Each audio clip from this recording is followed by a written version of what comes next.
morning, teachers, and all my dear friends. Today I am Anshita Roda of class 12D. I am here to present you the presentation on the topic Art of Bangle Making and to explain you the topic also. Before starting, let's recall that what we studied in the Lost Spring chapter by Anas Jung. There, we studied that how Mukesh and his family members were engaged in Hyderabad bangle making industries to make bangles and were forced to work there to earn a livelihood and live their life. Before starting, let's study what is a bangle. A bangle is a type of a ornament worn mostly by South Asian women. It is most famous in India, Pakistan, Sri Lanka, and in Bangladesh too. The ornament is nothing new. It has its own long history. A statue of dancing girl wearing bangles on the left arm was found in Mohenjo-daro civilization site, which belongs to around 2500 BC, and this was followed by several statues from Indian cities which show the spread of bangles across India. And we have also seen many women wearing bangles on different occasions like marriages, parties, engagement, etc. Now, let's know from where have these bangles originated and where are they made. As we all know, Firozabad is known as state of bangle making.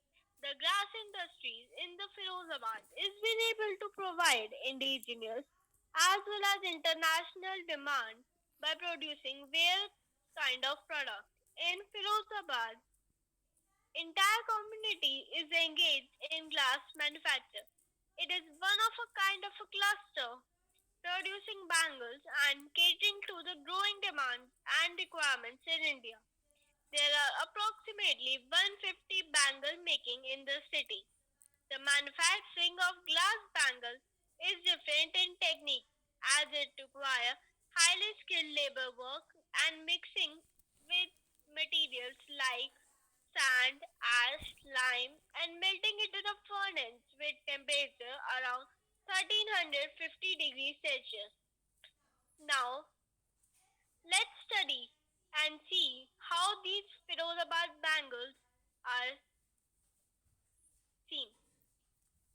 As you can see in these slides that there are different types of bangles with different colors and they are worn in different occasions according to the custom and the situation demand. Now, some interesting fact about the Firozabad bangle making industry. It is also known as Suhag Nagri because of the bangles. Bangles manufactured here are the ones with joint, and each bangle is joined manually. Bangles without joint are made with a dye as per Nikhil only in Pakistan.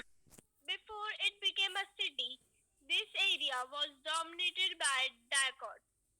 There are more than 400 glass working units in the city, and most of these would come under small scale industrial units. On the other hand, Firozabad in Uttar Pradesh is the largest producer of bangle making in the world. Now, as we all know, everything has its own pros and cons.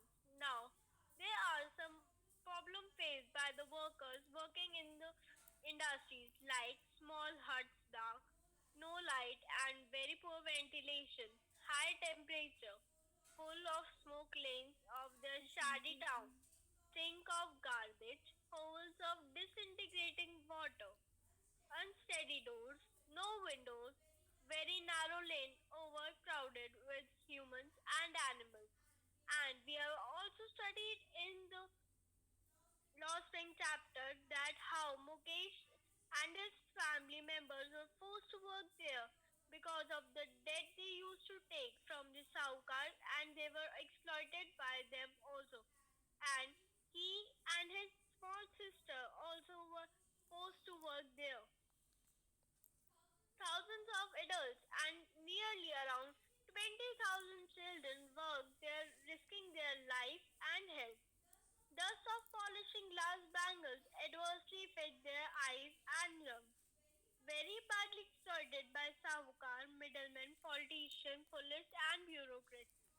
all the profits are backed by them only.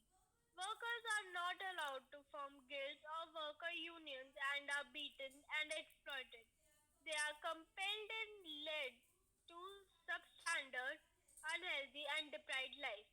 Possible hazards: accident, loss in vision, skin burn, bronchitis, physical and mental weakness, genetic problem due to exposure to chemicals. Hence, I want to say that hence for most women bangles are dreams in glass, but for bangle makers of Firozabad, they are a vicious circle of which they cannot wriggle out. Thanks.